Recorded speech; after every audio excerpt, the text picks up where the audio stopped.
Good evening, Cherries fans, and welcome to this latest show here on Up the Cherries in all departments. So, of course, the international break is now over, and we have the visit to Dean Court from Fulham, a side, of course, that were promoted with us, and a side that we had 2 draws against last season, and also a draw earlier on up at the cottage. Now, before I do welcome on my guest, here's a little bit about our sponsors, Dental on the Banks.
To find out what they can do for you, visit dentalonthebanks.co.uk.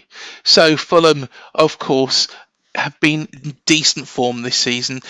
They do sit just outside the European places, but they will be without Willian and also that guy who scores a lot of goals.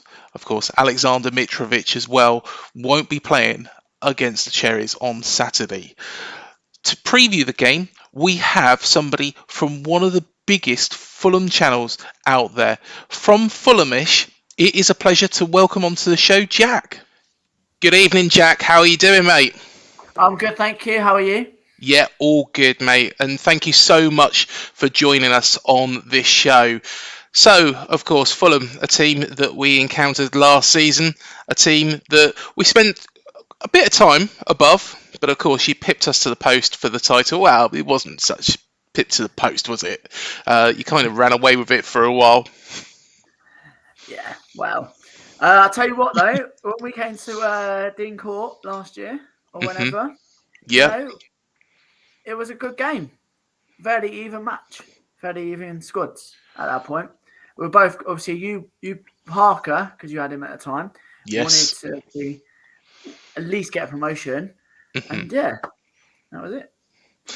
Well, let's discuss that, man. Because what I say that we started off very, very well. How long have you got? Oh, as long as you want, Jack. As long as you want. This is a big topic because of course he's done quite well somewhere else, hasn't he? Well, no, actually. Yeah. But we started the season off with a bang. 37 points in 15 games. Yep. We was all thinking, I don't know what these Fulham fans are on about. They don't know anything. Scott Parker, fantastic manager. We were chasing Exactly. him. And I thought this is brilliant. This is brilliant football. And then it kind of unravelled a little bit, which, to be fair, towards the end, it was a lot more edgy than it should have been. But go on, I'll give you the room, Jack. Tell us what you made of Scott Parker at Fulham from the very start. If you're talking about success, he did bring us obviously promotion, which obviously we wanted, but we should have got promotion with the squad automatically. We shouldn't have had to slog through, the playoffs and everything like that, and beating Brentford, which was a great day, but obviously we couldn't go because of lockdown and stuff like that. But when we're in the Prem, you're thinking we're 1-0 up, and stuff like that, and just generally we were playing such boring football. It was so boring. Like I wouldn't go to games because it was so boring. Hmm. I don't know what to do. Like at one point, he was playing Mitrovic on. Well, he had Mitrovic on the bench. He was playing our right winger up front. Like, but I think it was on the walls for ages, and how he left was very, very questionable. And how Hmm. obviously Bournemouth pursued him apparently was very obviously questionable as well. But I think, in general, I think it's done. You don't have him, we don't have him. Um, you know, and we've obviously gone on to better things since him, Yeah. which hopefully you can do with obviously O'Neill and everyone else who you get in the future and stuff like that. So I think what you've just said there echoes exactly how we feel about him as well. Those games against Peterborough, against Reading, 1-0 up, should have been about 5, nearly ended up losing the game. Derby County way, you name it.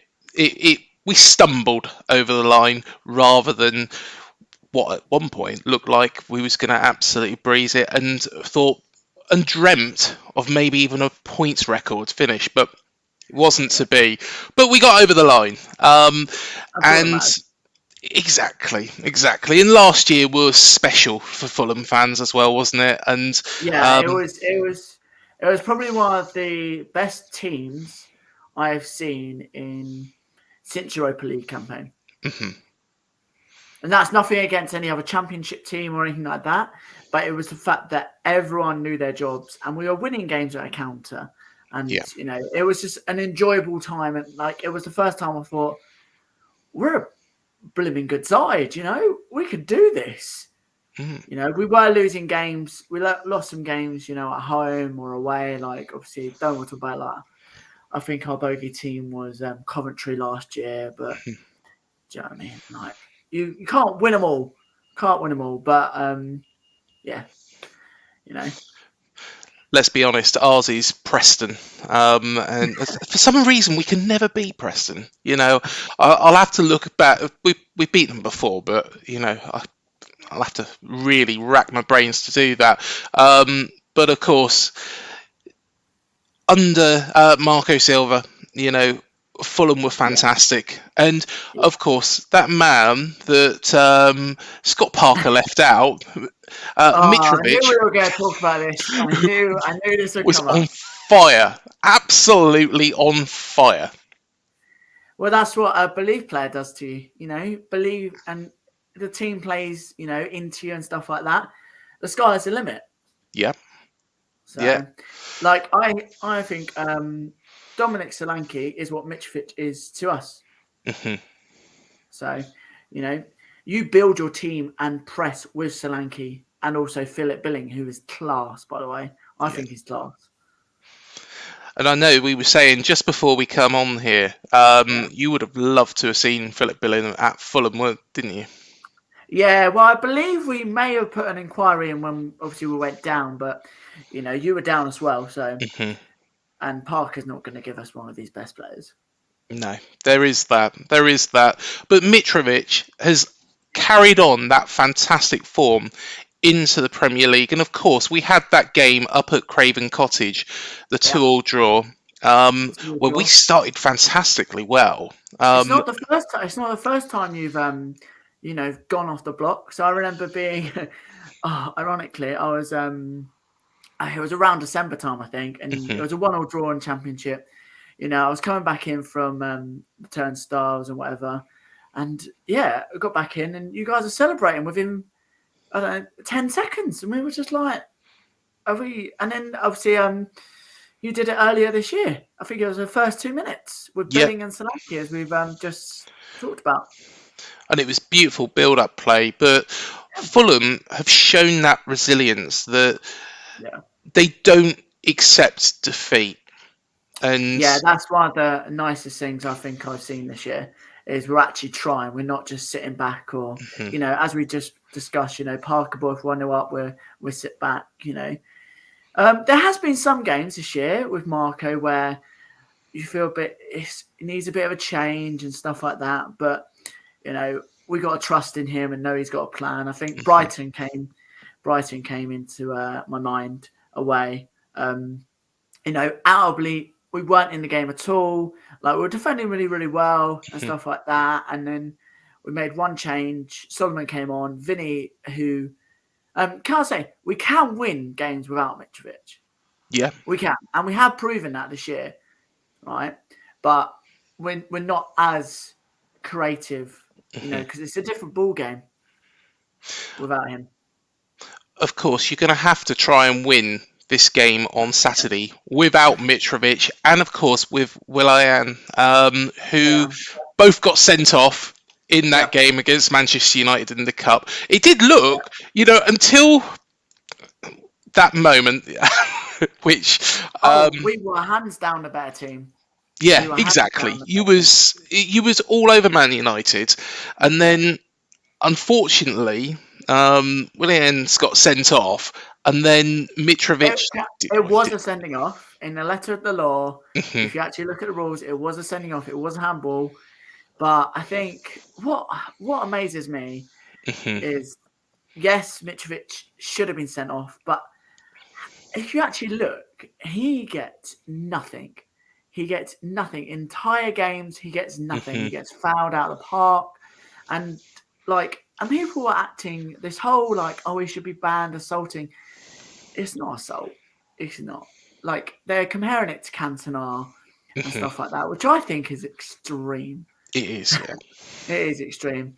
Like, but do you know what? That's who he is. He's our number 9, and I'd rather him actually get riled up, care about the club, and care Mhm. about his stuff, right, than you know have a striker who's just not non-existent.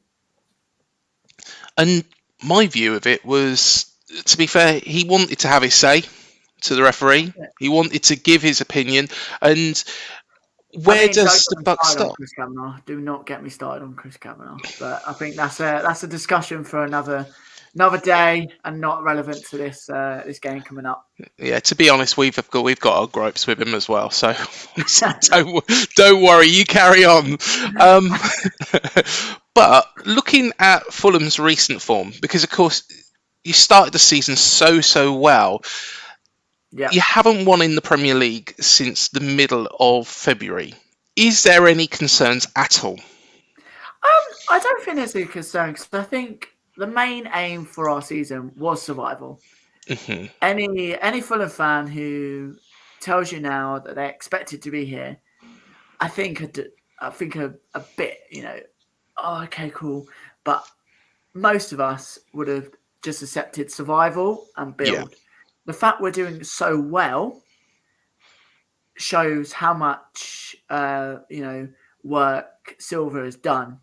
Like he has had a track record of obviously going to Everton, Hmm. Watford, Hull, these teams, and you know, and fans weren't happy with him by the end. But I feel like he's gone away, learned, right, a bit like what Eddie Howard done Yeah. when he left you guys.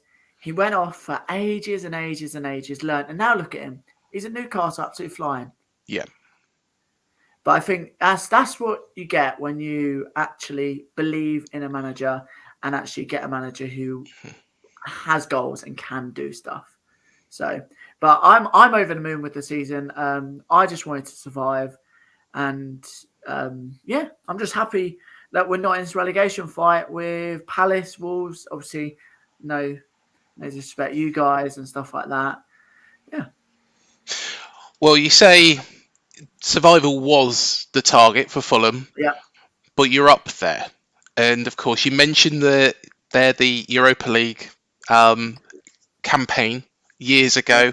Of course, everybody remembers Fulham did very, very well in that. And you're only 3 points off Europe again.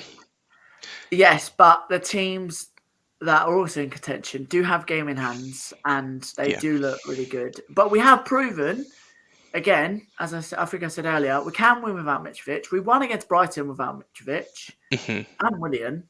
So, we can win games. But I think, yeah, no matter, I'd just take survival and yeah, top half if we can do that. But anything else is an absolute bonus. What do you think the secret has been for Marco Silva this year that making that step up so successfully to the Premier League? Because not many teams do that. Really hit the Um, ground running. that's a good question. I think it's belief. I Mhm. think it's also a belief of so many people wrote us off at the start of the season, Yeah. and so many people wrote Marco Silva off Hmm. at the start of the season because obviously his track record with obviously Hull and Watford. Hmm. But it's just belief. If you've got a manager who's willing to believe in the team and chairmen who are willing to back you, I mean we've done some shrewd business in the summer and possibly in January. Yeah. With Palhinha, who is one of the best midfielders in the Premier League, most underrated. Like how he's ended up on a 5-year deal with us, I do not know. Hmm. So, but I think your answer to your question is it's just belief, and also I think it's that underdog kind of thing of I'm going to prove you wrong. I can be a class manager. And just looking at the signings, really, Yeah, during January and also back to the summer, they're sensible signings. They're not yeah, signings where ridiculous amounts of money has been spent. You know, okay, yes, there's been rumours that there was players that were signed for quite a bit of money. 17 million was bounded round for one player, um, but sensible signings. But also the outgoings there was quite a lot more, and yeah, players that Fulham did receive quite a bit of money for themselves as well. So, um, what Marco Silva's done there and the Fulham board have really balanced the books, but also made that step up. yeah. As I said to you, it's the underdog. Everyone Yeah. thought like Piera from Man United, he was wrote off because he couldn't get in Man United side. No one really, no one apart from Wolves were really Mhm. interested in Palhinha, and we've made some good signings. Diop wasn't wanted at West Ham. Yep. We signed him, and I think he's had a terrific. I went to Crawley Mhm. away when he made his debut, and he was shocking. And ever since then, I haven't seen him do a foot wrong. Really, every time I've seen him live, away games or even home games, I think you're so good. Like him and obviously Ream, Mhm. I just it's good. But as I said, it's the underdog. It's the underdog thing. We're always the underdogs. For even when we're in relegation fights years and years ago, when we're actually trying to survive, the Great Escape, all that, we were always the underdogs. Yeah. But I think, yeah. But as I said, it's the underdog feeling and it's belief, and it's Marco, getting signings. As I said, Andreas, Diot and stuff like that. People and pundits who have written them off. Mhm. So Of course, Fabio Cavallo left during the summer to go to Liverpool, and it does yeah, make me think because, okay, he shone a little bit for Liverpool, but yeah. if he was still at Fulham, firstly, I think he would have got his game and played the He majority of would the have been games. involved. Yeah, he would have been involved in the squad. I Mhm. don't think. I don't. We were obviously the latter end of the championship season. We Yeah. were trying new formations and stuff like that to try and you could see Marco was trying to be like, right, next year, this is what I want to try and do. If the game is going this way or this way or this way, so you Mhm. could see that. So, but I do think if we had him, he'd be in the squad, but I don't think he'd be in the starting 11. No, fair enough. One player that is regularly in the squad is Harry Wilson, of course, a former Cherry. And He's mainly on the bench. yep. He's mainly on the bench. He is a good player. Hmm. Yeah, I don't. He's not in our starting 11. He's down the pecking order, but he is a good player. So, and he's someone I think can change the game. I think you would if you had him on loan or anything like that. We I'd did, yeah. rather, yeah, if you had him on loan. He's very hot and cold. Hmm. He can be very, very good, but then have an absolute stinker. Yeah. So Yeah. To be honest, that kind of echoes, what he was like here. There's a lot of similarities here. We both yeah, had Scott Parker. We both had Harry Wilson. We both think exactly the same of yeah, both of them. yeah, But the quality of that Fulham squad. Of course, you signed Bernd Leno as well yeah. during the That was summer. a very shrewd signing. So Yes. who just got back in the Germany squad as well. Yep. Yeah, And of course, Tim Ream continues to be an absolute rock at the back, doesn't he?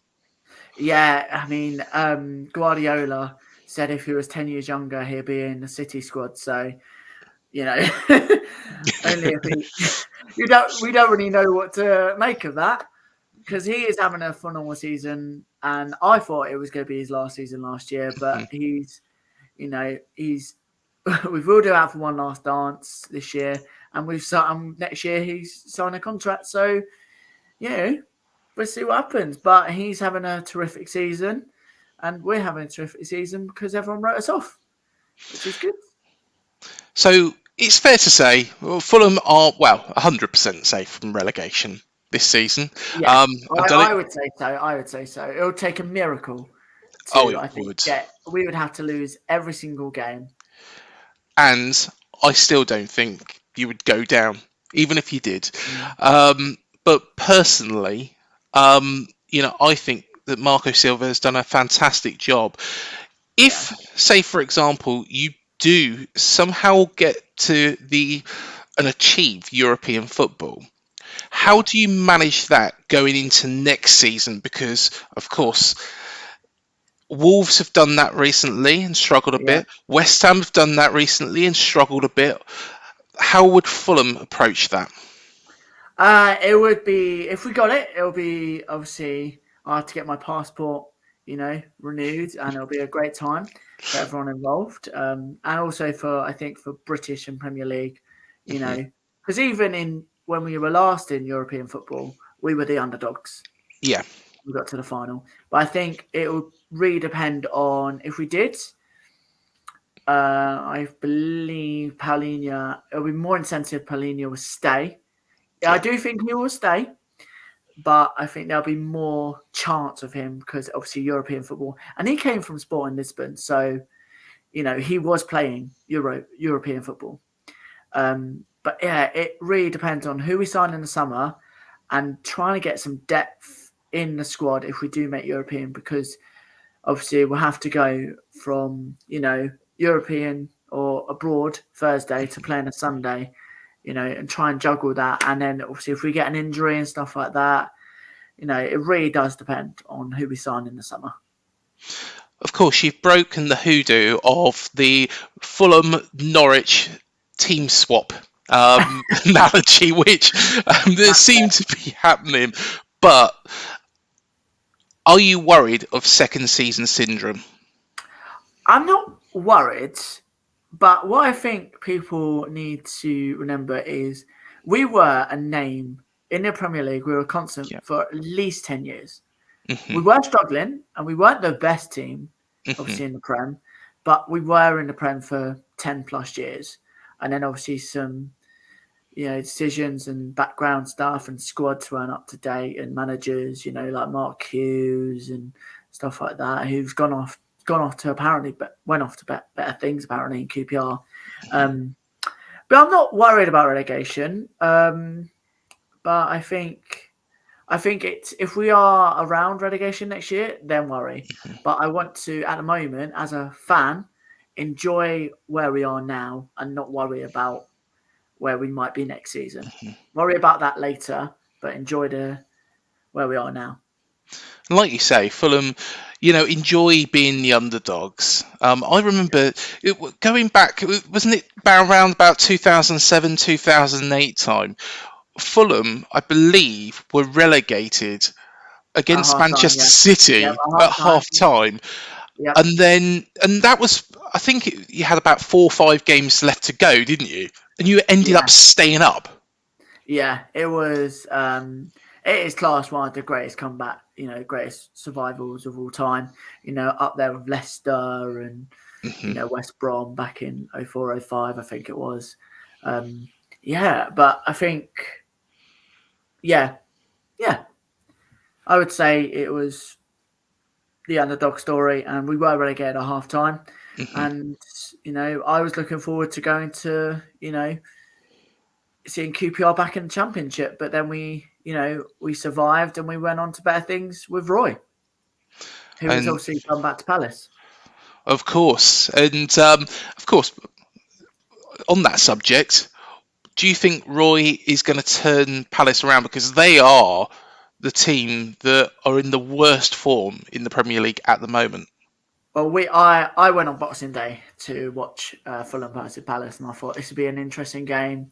And they were shocking. They were bad. I think Palace won't go down, but I think they won't go down. I think they'll be safe. But this isn't to talk about Palace. It's talk about Saturday and both teams involved. Exactly. And talking about relegation, and of course we're deep in the trouble, but there's a lot of teams in there. That is true. Now, going back to the Scott Parker, if we had kept hold of Scott Parker, personally, I think we would have already been pretty much relegated. However, under Gary O'Neill, we seem to have a little bit of fight, a little bit of impetus about us. Do you think that we can stay up based on what you saw last season and also this season? Well, last season was very different for you, and obviously the start of the season, because you were under a manager who was very defensive and not very attacking. Obviously, as you discussed at the beginning of this. But I think I've watched some of your previous games and highlights. I think you're a very attacking team. As I said earlier, you've got Dominic Solanke, who is what I would describe as our Mitrovic, and Philip Bingham and stuff like that. You've got attack, but I think where it lets you down is I see you give them a lot of space in the final third. In your defence. Like, I haven't seen like one of your Bournemouth players get sent off, or I'm not saying obviously you want them to get off, but try and make a tackle, a bit like too scared, like I want to receive this ball and stuff like that, or make a tackle in the box or something like that. I think that's where your problems are lying, I think. And it's quite strange you say that, because one of the things that we've been quite critical of course, Scott Parker was always like this, where he was, against Liverpool, we just sat there at the back, allowed Liverpool just to pass around in front of us and, pick us off at ease. Yeah. But the same could be said about Gary O'Neill. Like when we went to Brighton and it was 0-0 and we went about 80 minutes, Gary O'Neill thought, right, okay, we'll take the point. Went too defensive, ended up getting beat 1-0. I think that's the difference between both teams. We had a similar game. We weren't very good, like attacking wise. We had nothing against Brighton, and we made one change in Solomon, and we ended up winning the game. So I think that's the difference between the two teams, really. When you're settling for a point, you will bring on another defensive midfielder or a defender.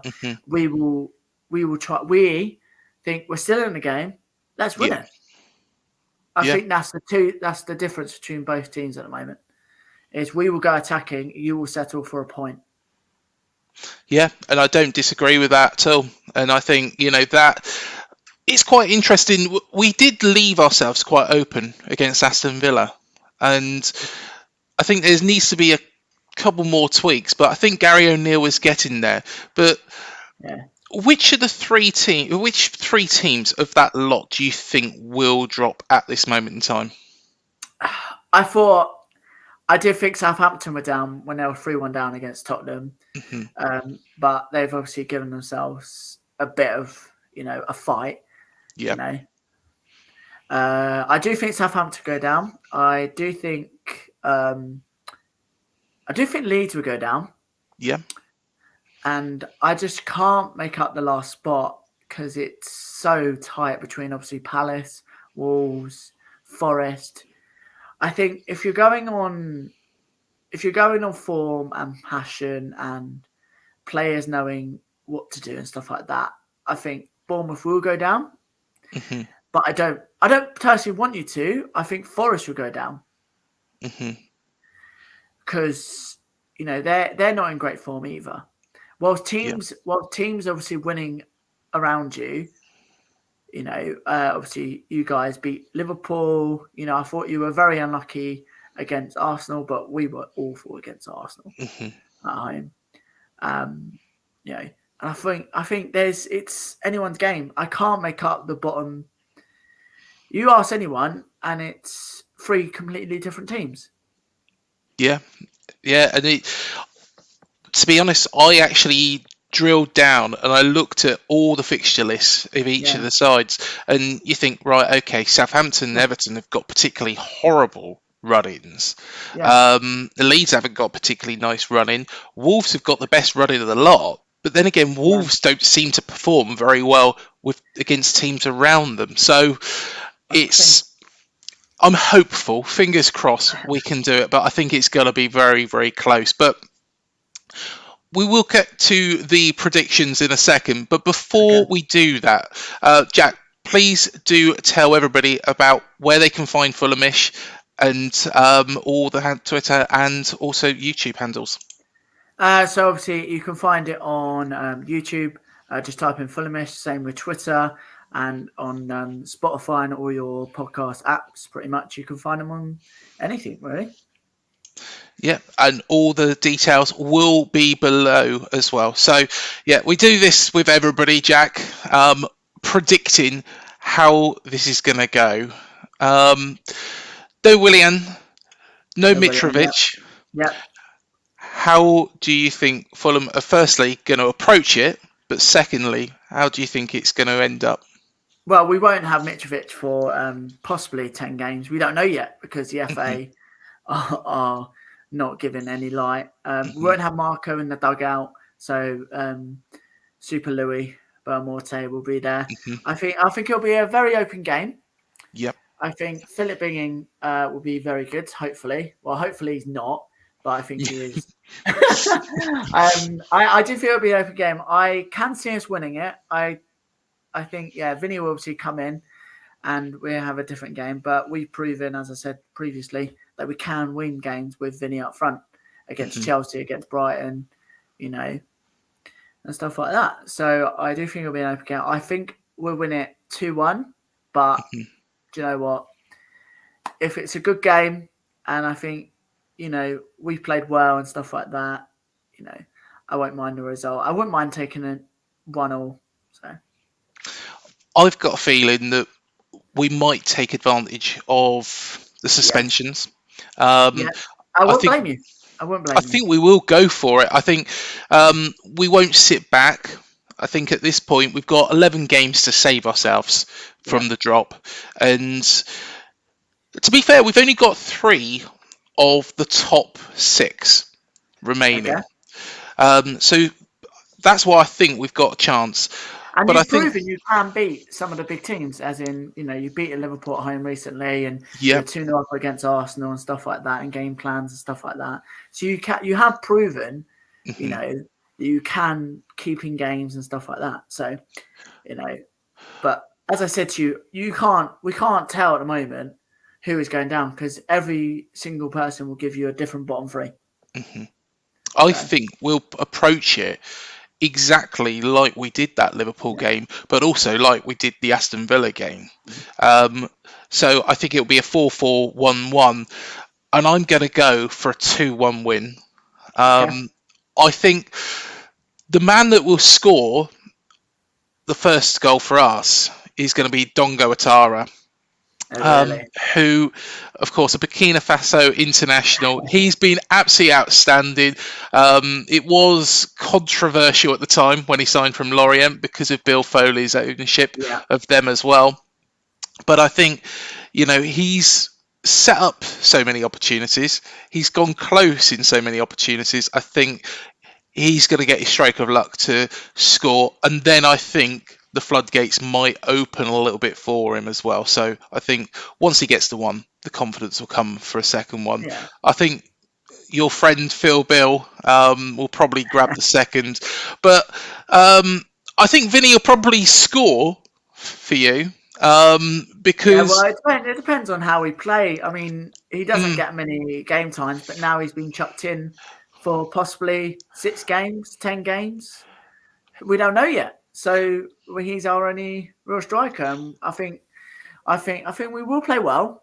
mhm, Um, and but next 2 games will be just adapting to, you know, different game plans and different yeah, formations and stuff like that, and trying to work with Vinny. And also, I think Mana Solomon, who, you know, is on fire at the moment, you know, and unplayable when he's down there on his best. I think, yeah, I firstly think Solomon will score, and I think Palhinha will score. But yeah. that's if we win. Well, we shall find out. But Yeah. Jack, it has been an absolute pleasure to have you on the show. Like I say, everybody, please subscribe to Fulhamish. The link is down below and also in the title of this video as well. But of course, after Saturday, all the very, very best for the rest of the Yes. season. Thank you very much. Hopefully, fingers crossed, some more European football. It'll be amazing.